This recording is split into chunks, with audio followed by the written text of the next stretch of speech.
Hello, we're here with LaTanya Kirk-Carter, Assistant Superintendent for Business Services from the Beverly Hills Unified School District.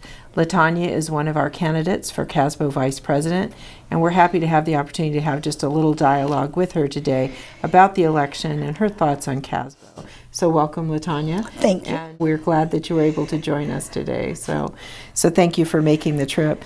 So tell me about your career in school business. So I am a little unique. My entire career has been in school business. I started right out of undergrad at Inglewood Unified it was a school business management position, but it really was just attendance budget clerk with a management title. My then boss was Dr. Vashti Roberts, who was an avid believer in professional development and growing yourself. She actually made me go back and get my master's degree. But she is the one who made me join CASBO and come to the first CASBO in 1986.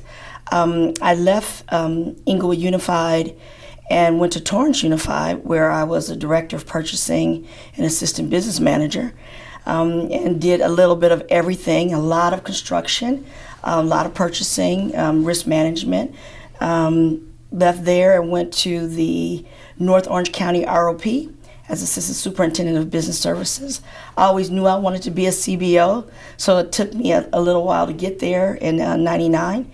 And there, the ROP, that ROP at that time was the largest standalone ROP, so it was like a district.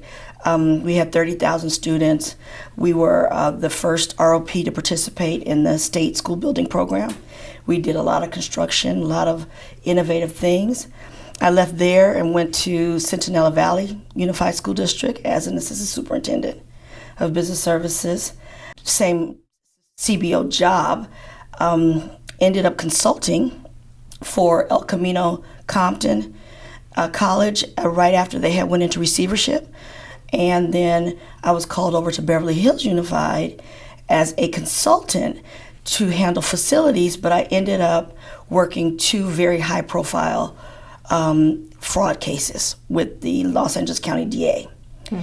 I was called by State Superintendent Tom Torlakson while I was there and asked if I would take the Assistant Superintendency of Business Services for the recently gone into receivership Inglewood Unified, which was a job within itself. Within 2 months, though, of being the Assistant Superintendent of Business, I was made interim state administrator.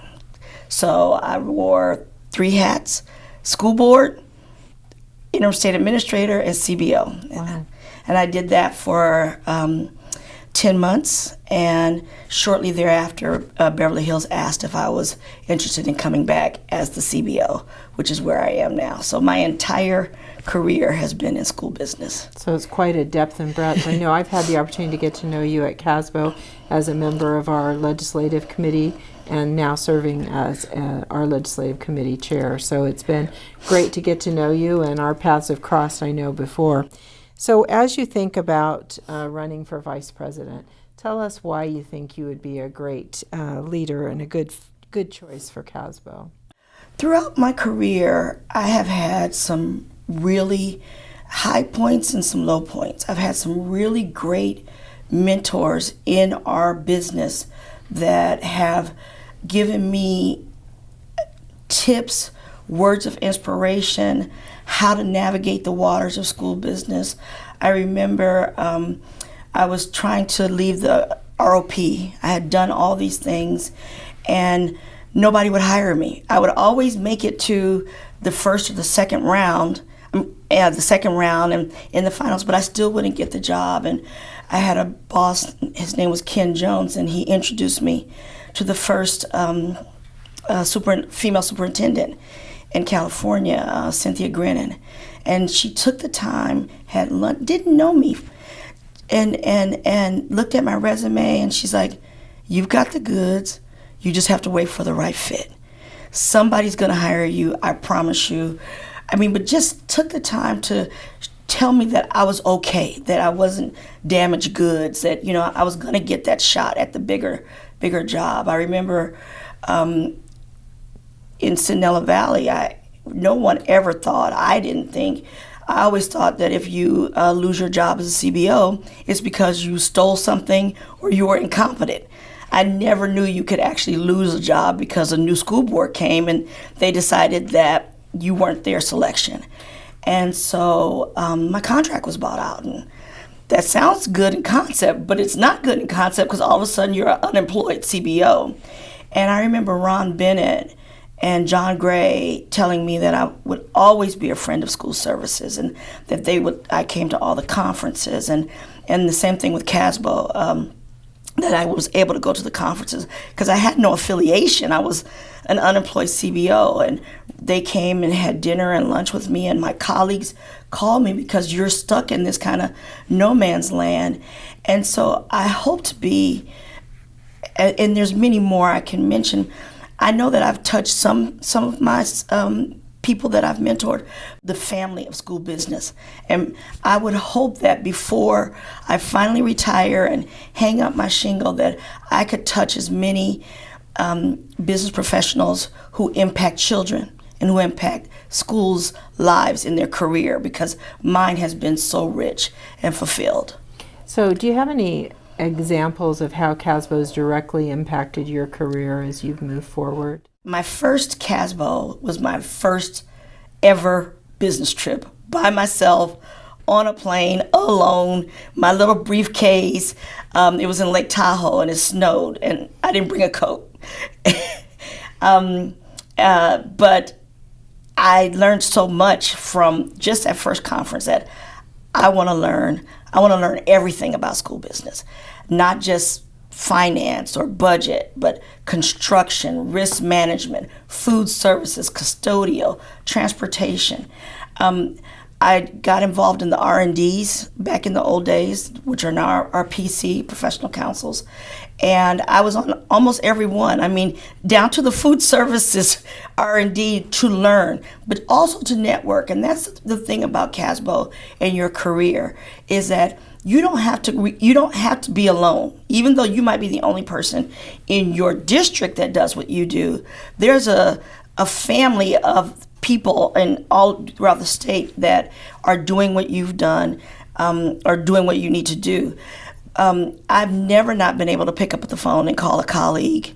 Never. I've never not gone to a CASBO annual or CASBO workshop that you left with something that you can pull out and use later. Like I said, when I was at that low point where all of a sudden I have no job, not knowing where I'm going to go, it was friends at CASBO who said, "Did you know this is going on in Beverly Hills?" And they picked up the phone. One of my friends here in Orange County picked up the phone and called then Orange County Superintendent Jerry Gross, who had been at Saddleback, to tell him about me. So it's a family. We look out for each other. We know what we're doing.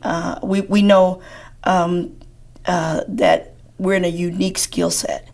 We are. I would agree.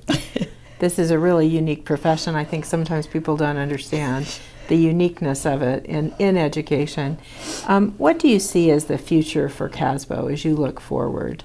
Our mission statement, the foremost authority on school business, is our mission. And the more we wear that badge, that's what is for us now. I mean, our legislators ask us about school bills that related to anything from early education to workers' comp. I could see us being the authority that school boards ask, superintendents get their primer on school business from us, PTAs on how to navigate the waters of fundraising and within your school district, even to the national level. I guess maybe I'm involved, so I have such pride in our organization, and I know that others do too. And I see us being the foremost authority on school business. We are, but everybody needs to know that. It's getting that recognition that's a little bit of the challenge here. And just one last question. Nobody starts out, except for you, in school business. Most people have had other careers and do other things on the outside. What advice would you have for the people just beginning their careers in school business? Because probably 90% of them are making transitions from other careers. Networking is a given. You're going to try to network, you're going to professionally develop yourself. But the thing to do is to understand your role in your district and understand everything that's going on in your district. It's okay to go to the PTA meetings, to go to the textbook adoptions, if your job is purchasing, go over to food services and figure out how they buy food or how they make the food, how they do inventory in and out.